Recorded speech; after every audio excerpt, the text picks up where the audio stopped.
Open the media door. Open the printhead. Use a Zebra Preventative Maintenance Cleaning Swab or pen to wipe along the brown strip on the printhead. Or you can use a lint-free cloth moistened with a solution of 9 parts isopropyl alcohol and 1 part deionized water.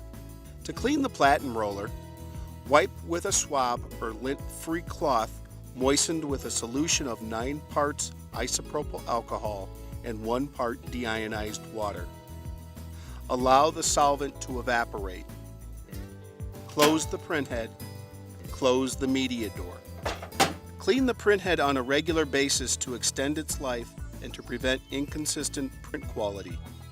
Clean whenever you replace the ribbon on a thermal transfer printer or when you replace the labels on a direct thermal printer.